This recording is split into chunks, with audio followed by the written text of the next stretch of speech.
opening words are a little bit longer than usual this morning. I wanted to get 2 readings in before the talk.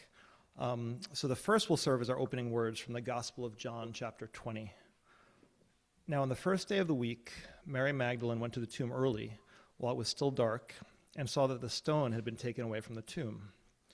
Then she ran and came to Simon Peter and to the other disciple whom Jesus loved, and said to them, "They have taken away the Lord out of the tomb, and we do not know where they have laid him." Now for time's sake, I'll skip a part about Peter and John checking out the situation, returning home.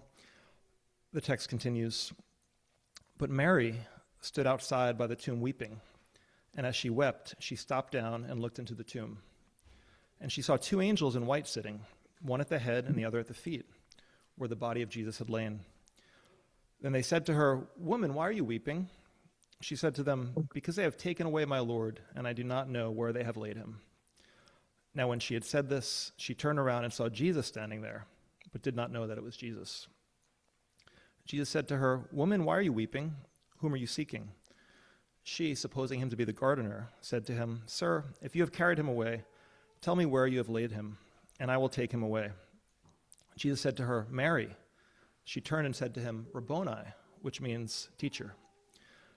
Jesus said to her, 'Do not cling to me, for I have not yet ascended to my Father. But go to my brethren and say to them, I am ascending to my Father and your Father, and to my God and your God.'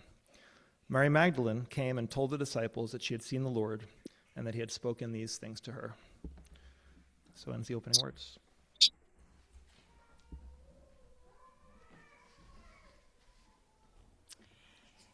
In our congregations, we light a chalice as a sign of our faith in compassion.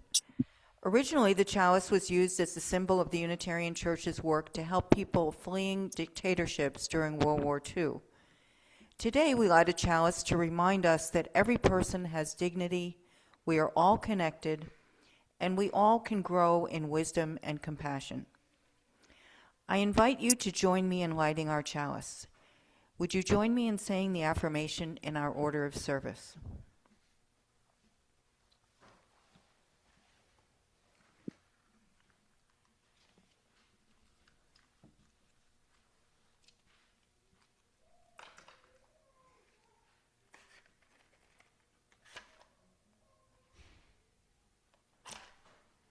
We light this chalice in the search for truth and the spirit of love. We unite in worship and fellowship. As an extension of lighting our chalice, I want to take a moment of silence to light these 3 candles for some of the names of those who have been affected by police brutality. We cannot cover the names of all of those affected. We light a candle for the life of Christian Black.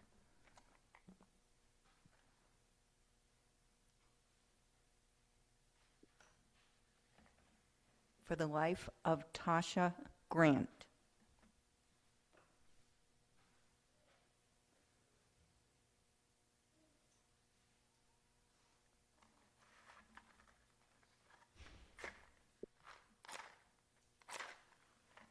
For the life of Rashad Johnson.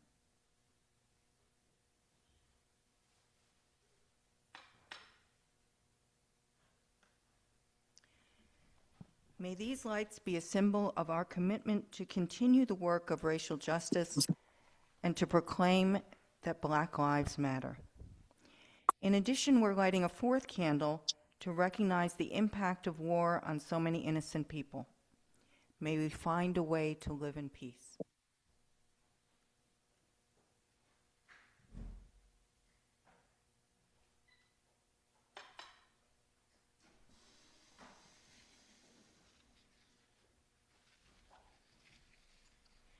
Please join us in singing hymn number 1010, "We Give Thanks," in your teal hymnal.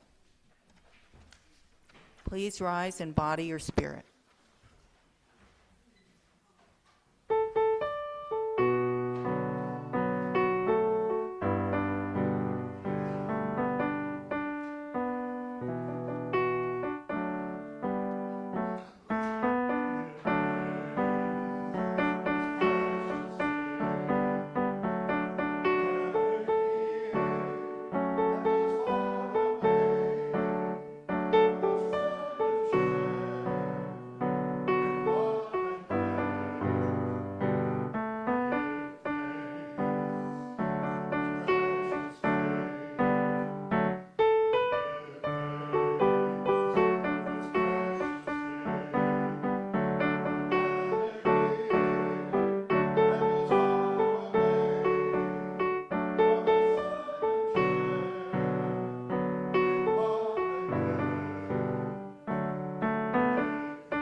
Now is the time in our service for sharing joys and sorrows. We come together in community to share Community of love and service this morning. You have come to worship. Oh wait, this is supposed to be Bonnie. I don't want to do I don't want to say all the words. Okay, I'm sorry. This is very spontaneous. Reverend Daniel was supposed to be give a little bit of these words. So well, yeah, so, okay, I'll start again. We at the Unitarian Church of Staten Island welcome you as a new member of our community of love and service this morning. You have come to worship, play, work, and grow among us. Ours is a free church. We have no creeds, and you are free to bring your ideas and beliefs to share with others. I invite you to join with us in the religious search for meaning and purpose in life, informed by our individual beliefs and the traditions of Unitarian Universalism. And now we offer you each a flower that represents the beauty of fellowship. We offer you food. We're going to get more flowers and more food for you. We offer you food that represents the spiritual sustenance you bring to us and that we bring to you. We offer you these seeds that represent the future and the promise of growth and service in the search for truth. You're welcome. And finally, we offer you a copy of Our Chosen Faith, a book about Unitarian Universalism. And we do have more books and food and flowers, so you will get it. We also share here, so you have already pledged and signed our membership book. This morning, I invite you to celebrate that commitment in worship. In this gathering, we lift up our voices in shared songs. We bring ourselves before the sacred and the unknown in silence and in speech. We search together for the meaning and truth in life, and we share the joys and sorrows of our lives with one another. Joining the Unitarian Church of Staten Island means being part of this gathered community, service in the wider world, speaking out on the future of our congregation, offering and receiving the gifts of the Spirit, supporting others and being supported in return. If you will join us in this mission and work, say, I will. Will the members of the congregation please rise and welcome Will by repeating after me? Some of you might have the words, but being spontaneous, we didn't print them all out, so you'll just repeat after me. Thank you, Debbie. We receive you with open hands and heart. Those who don't have the words, repeat. So repeat after me. As you join us. As you join us. We once again renew our own commitment to this religious community. We once again renew our own commitment to this religious community. We are proud and happy to have you among us. We are proud and happy to have you among us. And now we're going to do 3 welcomes. Welcome. Welcome. Welcome. Welcome. Welcome. Thank you, Will and Debbie. Welcome.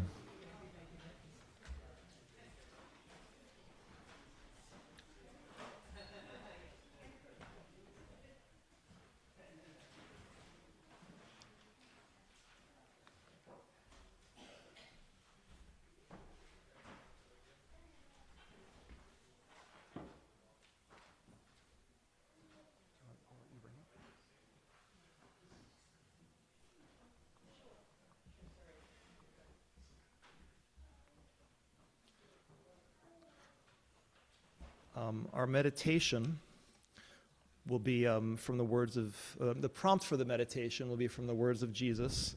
I'm going to read the prompt, and Mary will sound the singing bell. And then after, maybe Mary, I'll let you keep time. After a few minutes, Mary will ring the bell again, indicating that our meditation time is done. So I invite you to take 3 deep breaths after I give the prompt, and then we will pause in silence. So from the words of Jesus, come to me, all you who labor and are heavy laden, and I will give you rest. Take my yoke upon you and learn from me, for I am gentle and lowly in heart, and you will find rest for your souls. It's the time in our service when we take an offering. We know it is the gifts of all of us that help support our ability to thrive and gather. For those attending in person, we will pass the collection plate. Please use the envelope you find in the pew Write your name and indicate if your offering is part of your pledge or is a donation. For those online, links and instructions will be posted in the chat. You can mail us a check or donate through the PayPal giving page on our website. Please give as generously as you can. Our offerings will be gratefully received.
Please join us in singing hymn number Mary, 123. sorry, maybe I'll do the reading first because we skipped it, and this way you don't have to hear me extended. So I'll do the reading. The reading today consists of excerpts from Mary Magdalene, Apostle to the Apostles, a 2016 press release from the Vatican, explaining that finally, from the time of that release, Mary Magdalene, after over 1,000 years of Roman Catholic Church history, will now be able to, quote, be celebrated liturgically like the rest of the apostles. Most of this press release contained the words of Arthur Roach, the secretary of the Congregation for Divine Worship and the Discipline of the Sacraments. And so the rest of this reading are his words, writing on behalf of the Vatican. Roach writes, "The decision calls upon us to reflect more deeply on the dignity of women, the new evangelization, and the greatness of the mystery of divine mercy. It was St. John Paul II who dedicated great attention not only to the importance of women in the very mission of Christ and the Church, but also, and with special emphasis, to the peculiar function of St. Mary Magdalene as the first witness of the risen Christ and the first messenger who announced to the apostles the resurrection of the Lord. This importance remains in today's church, as shown by the current commitment to a new evangelization, which seeks to welcome without distinction men and women of any race, people, language, and nation. St. Mary Magdalene is an example of true and authentic evangelization, that is, an evangelizer who proclaims the joyful central message of Easter. The Holy Father Francis has taken this decision precisely in the context of the Jubilee of Mercy to stress the importance of this woman who shows great love for Christ and was very dear to Christ, as confirmed by Rabbano Moro, who called her lover of Christ and greatly beloved by Christ. It is certain that the Christian tradition in the West, especially after St. Gregory the Great, identifies her as the same person who poured perfume in the house of Simon the Pharisee, and the sister of Lazarus and Martha. This interpretation continued to influence the Western ecclesiastical writers, Christian art, and liturgical texts relating to the saint. It is certain that Mary Magdalene formed part of the group of Jesus' disciples, that she followed him to the foot of the cross, and in the garden in which she found the tomb. She was the first witness of divine mercy. The Gospel of John says that Mary Magdalene wept as she had not found the body of the Lord, and Jesus had mercy on her, allowing himself to be recognized as the Master and transforming her tears into paschal joy. On the one hand, she has the honor of being the first witness to the resurrection, the first to see the empty tomb, the first to hear the truth of his resurrection. Christ has a special consideration and mercy for this woman who shows her love for him. Precisely, since she was an eyewitness of the risen Christ, she was also the first to testify before the apostles. By announcing to the disciples, "I have seen the Lord," she becomes, it's very long, so I'm kind of skipping some of it. So she becomes, as Rabbano Moro and St. Thomas Aquinas said, quote, "the apostle to the apostles," as she announces to the apostles what they in turn will announce to all the world. The angelic doctor is right to apply this term, the apostle to the apostles, to Mary Magdalene. She is the witness to the risen Christ and announces the message of the resurrection of the Lord, like the other apostles. Therefore, it is right that the liturgical celebration of this woman should have the same level of festivity given to the apostles in the general Roman calendar, and that the special mission of this woman be highlighted. So ends the reading.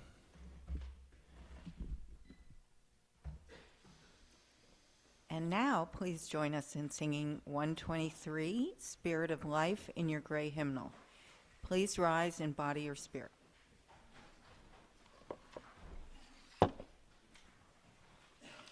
Please stand.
So, good morning, everyone.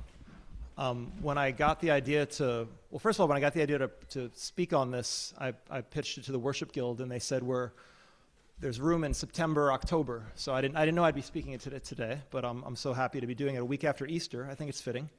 And I was thankful for, I didn't catch all your names, Mary, in the chat, but Mary Magdalene.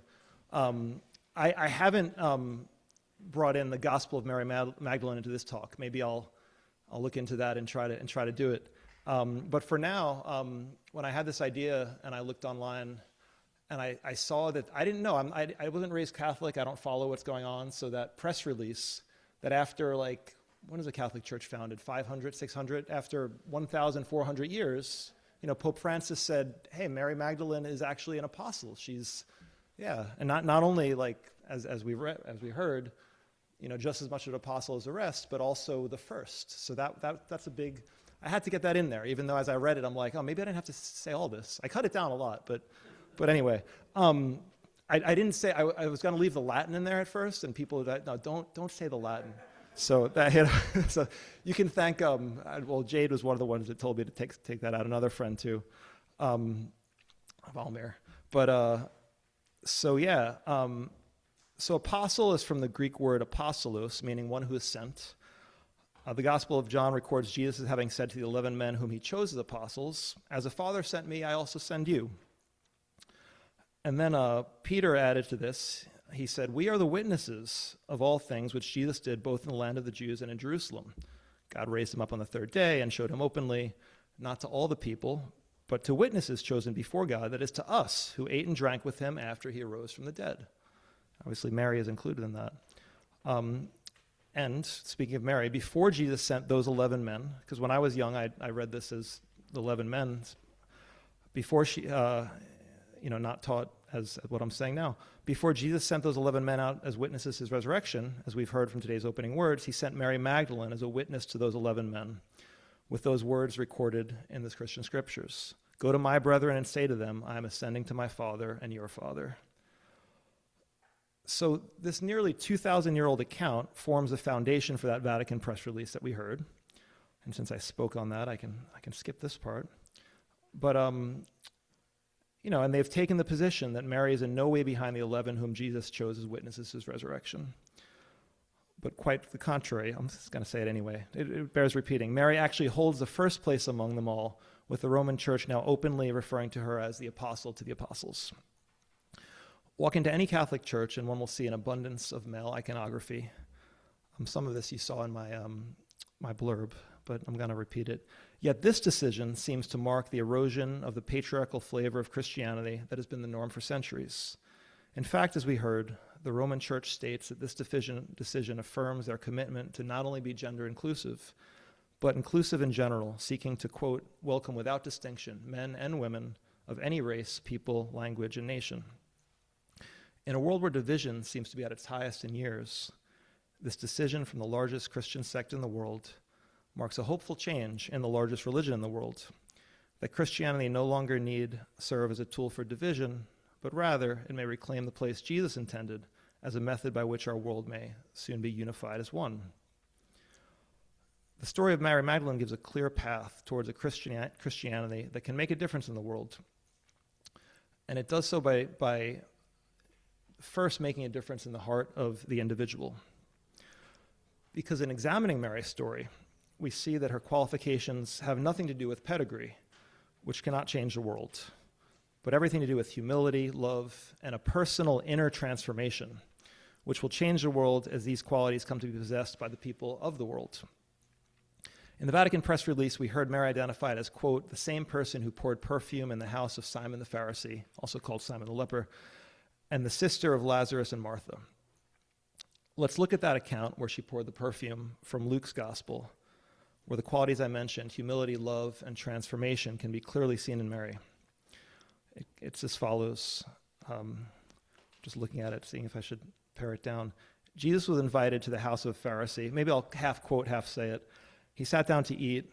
A woman in the city who was a sinner, when she knew that Jesus sat at the table in the Pharisee's house, brought an alabaster flask of fragrant oil, stood at his feet behind him weeping, and she began to wash his feet with her tears, wiped them with the hair of her head, and she kissed his feet and anointed them with fragrant oil.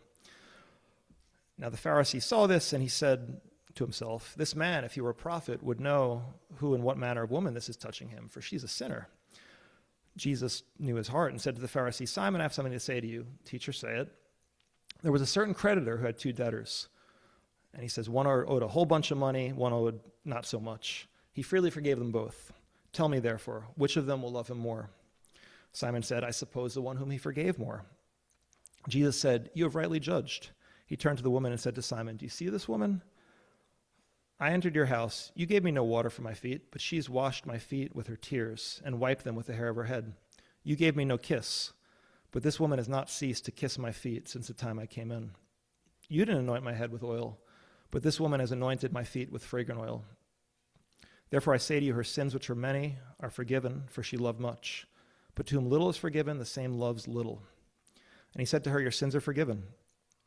And those who sat at the table with him began to say to themselves, "Who is this who even forgives sins?" And he said to the woman, "Your faith has saved you. Go in peace." I believe this introduction of Mary is essential. In Jesus' day, Jewish rabbis would train male disciples to pass on their spiritual teachings after they were gone. Mary, being a female, was not part of this tradition. But Jesus creates a new tradition which puts this woman before all of the male disciples. Jesus says that Mary's main qualification is that she, quote, loved him much. This would put love at the forefront of what it means to be one who is an apostle. That is, one who is sent by Christ with the power to change the world. I'd like to take just a brief moment, because we're talking about Christianity as a whole, to show that this qualification of love can be seen in the male apostles as well. Just by looking at John and Peter, the one that she mentioned in the first story. So we heard in the account this morning the phrase, the apostle whom Jesus loved. This is how John refers to himself all throughout his gospel.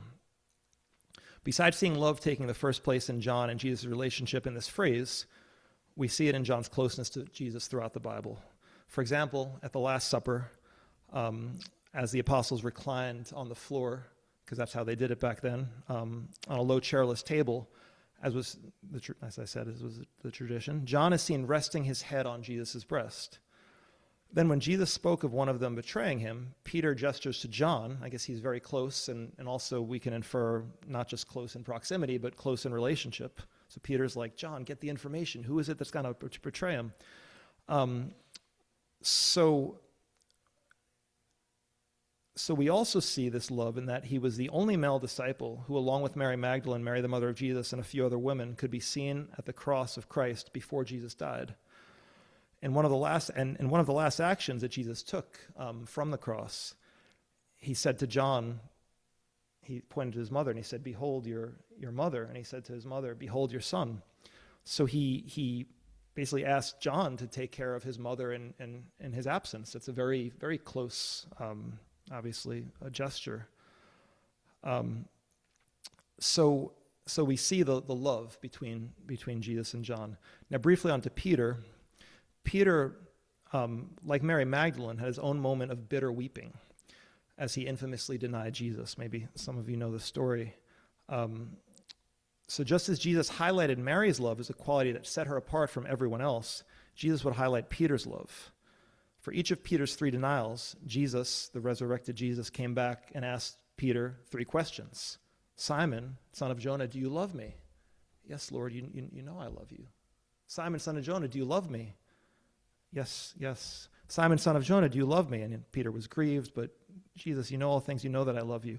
So this interaction highlights, just as it did in the story of Mary Magdalene, that it is love for Jesus that is the primary qualification of apostleship. And just as Mary's great love for Jesus eclipsed her own, quote, sin, I'm just quoting the word from the text, right? Whatever that might have been, each of Peter's proclamations of his love for Jesus eclipsed the sin which Peter bitterly wept for, which were his 3 denials of Christ. You know, when they took Christ, they said, you've been with them, Peter. And he said, I have not, 3 times. The last time he actually swore that he was not. So back to Mary. Throughout church history, there has been the rumor that Mary's sin was adultery, as she has sometimes been equated with the famous biblical story where Jesus rescues a woman caught in the act of adultery from being stoned to death.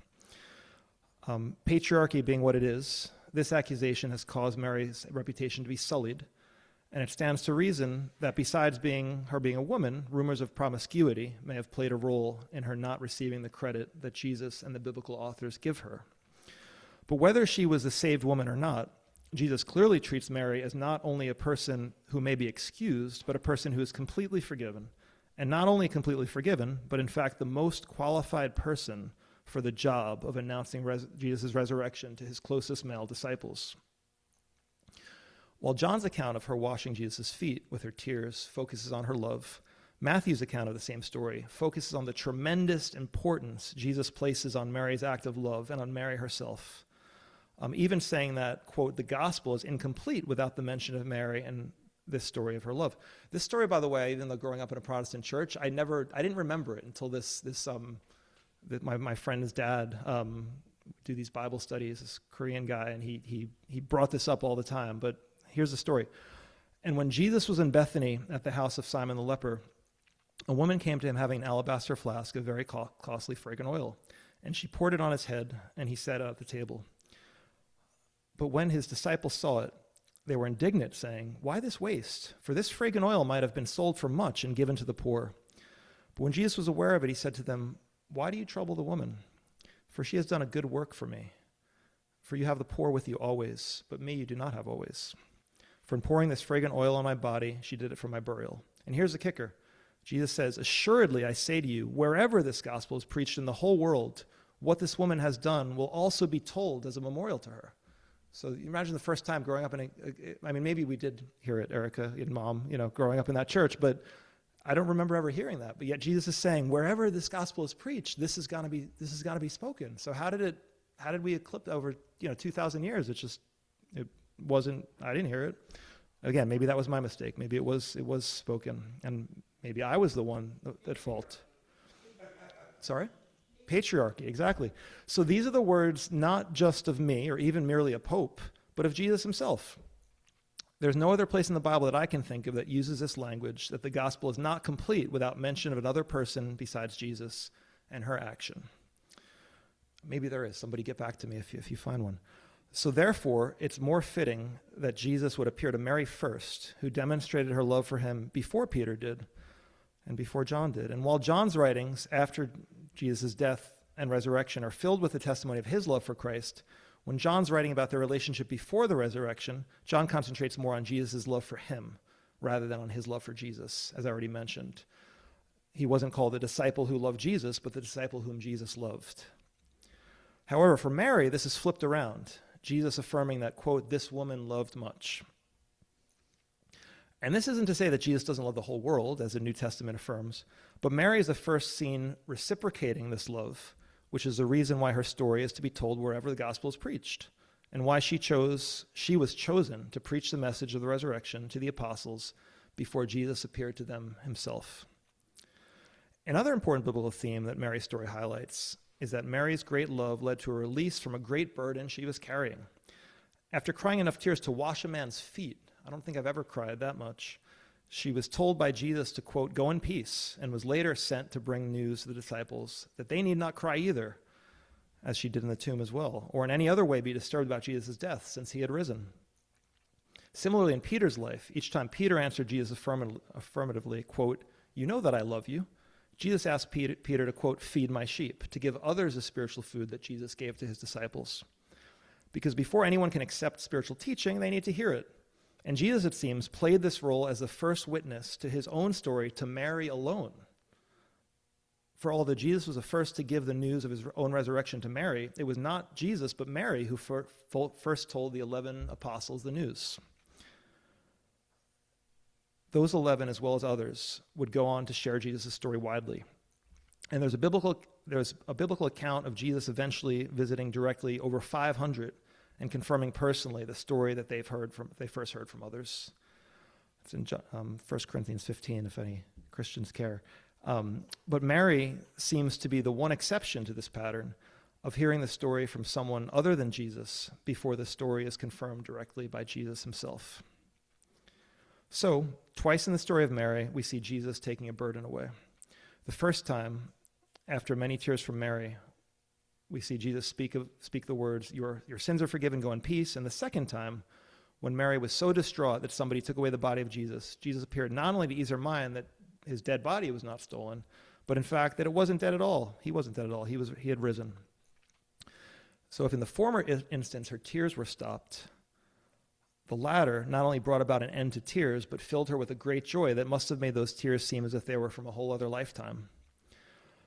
And so it would be for Peter's tears and everyone else who once cried over some regret, not only finding that Christ had taken the regret away, but to find that far from being Christ gone forever, he was here to stay for good. And those who have undergone this transformation can fully experience this peace and joy, not just for themselves, but also in order to share it with others who desperately need it in this difficult world that we live in today. Now, a little reflection. I couldn't help but see the similarity between the story that I started with today and the story which I ended on my first talk that I gave here on Zoom over the pandemic. Anybody remember? That Sunday morning I spoke of another first woman, the first woman to be martyred for her faith in Boston, also named Mary Dyer. And like Mary Magdalene, how this other Mary also sought the comfort of two of Christ's disciples. While Mary Magdalene, disturbed by finding the body of Jesus missing, sought out Peter and John, Mary Dyer was comforted by the presence of her two male friends, holding one with her right hand, one with her left, as the three of them walked to the gallows to die.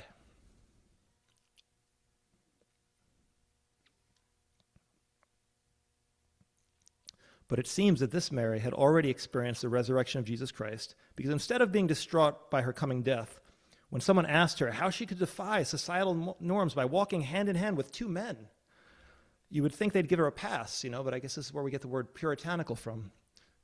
She's walking to her death, guys. Give her a break. But her response was this: in an hour of the greatest joy I can enjoy, it is an hour of the greatest joy I can enjoy in this world.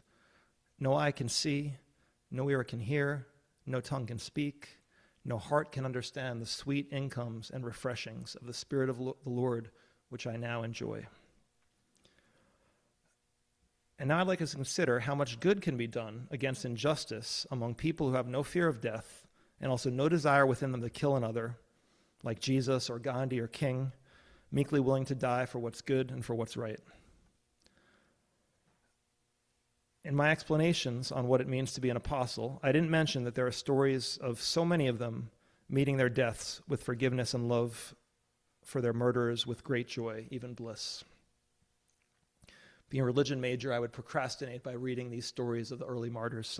It's a little nerdy, but that's what I did in college.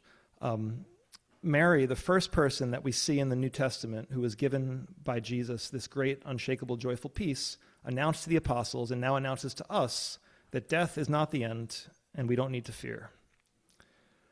I'm not asking anyone to accept this on faith, because none of the apostles believed Mary's news about the resurrection until they saw him for himself. One apostle, Thomas, absent for that reveal, didn't believe Mary or the other 10 apostles, but he said, I'm not going to believe it until I put my nails in his hands, and Jesus gave him that opportunity. So he didn't ask anyone to. There is a faith of the Bible, but I don't think it's that kind of faith. So that accepting on faith, it's not in the Bible. So, as I mentioned at the opening of my talk, that, quote, Christianity no longer need to serve as a tool for division, but rather it may reclaim the place Jesus intended as a method by which our world may soon be united as one. My hope is that the joyful inner peace that Jesus proclaims to Mary, who proclaims it to us, will be ours as well. This peace that is unshakable in the face of opposition, which causes the one who has the peace to follow Jesus' example, meeting hate with love, Jesus did not fight for his own life, but rather than do physical harm to others. Like there's a story where Peter cuts off the ear of one of the guys that's trying to take Jesus, and Jesus just picks it up and puts it on him and heals him. Right? So Jesus didn't do physical harm against people who were about to seriously physically harm him. But he rather allowed himself to be taken, rather than harm someone else. And in the meditation, we've been learning about this Buddhist text where it says, "I will take the defeat on myself rather than put it on someone else." So he allowed himself to be taken and killed, only to rise again. And to follow Mary Magdalene's example, and during the judgment of the religious leaders of her time, and even after our death, and during the judgment of the religious leaders of our time, until 2016 in the Catholic Church at least, and I'm sure in other Christian faiths that still judge her. So she was silent against that judgment. I'm gonna quote something for the closing words where she was focused on Jesus, and she was focused on finding peace for herself. And then once she had that peace, then she was able to do much good in the world. Church history says she made it to England with this message. I guess we'll find out at some point. So on this Sunday after Easter, I pray that we find Mary's peace, first within, and then that we will receive wisdom to spread the peace that we have found personally and intimately to a world that so desperately needs it. May it be so.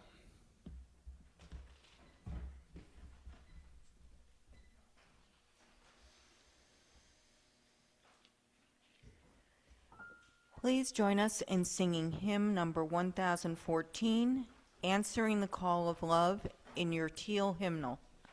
Please stand as you are able. You notice, just like the Catholic Church, you can wait 2,000 years and make a correction, a betterment. Well, in our congregation, we have some people who can't stand on the promises. So that's why we have taken it upon ourselves to change the word to answering the call of love. Now, I've written it in on my hymn, so I'll get it right, so follow me.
I invite you to join me in extinguishing our chalice. You can find the affirmation in your order of service.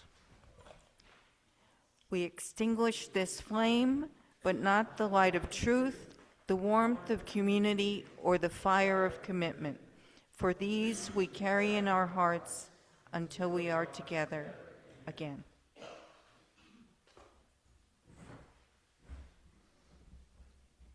Our closing words demonstrate the kind of devoted love that Mary had for Jesus. But first, I want to mention that this is not only a love that's found in the Christian tradition. The Hindus call it bhakti, union with God through devotion. Many of them have it for Krishna or for Rama, like Prabhupada, the great Krishna devotee, for whom George Harrison wrote his song, Here Comes the Sun. He says he was looking for a guru in India, and they were all like shysters until he found Prabhupada, and so he wrote Here Comes the Sun for him. Or like Mahatma Gandhi, whose last words after being gunned down, according to his secretary, were Rama, Rama. And I think the government of India said, he just said it once, but whoever you believe, Ram was the last word on his lips. And Sufis like Rumi and Hafiz also proclaim intense love in their passionate love poems for the divine. But here are our closing words from the Gospel of Luke. Now it happened that as they went, he entered a certain village, and a certain woman named Martha welcomed him into her house. And she had a sister called Mary, who also sat at Jesus' feet and heard his word. But Martha was distracted with much serving and approached him and said, Lord, do you not care that my sister has left me to serve alone? Therefore tell her to help me. Jesus answered and said to her, Martha, Martha, you are worried and troubled about many things. But one thing is needed, and Mary has chosen that good part, which will not be taken away from her.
And so ends our service. Please join us in the Parish Hall for hospitality.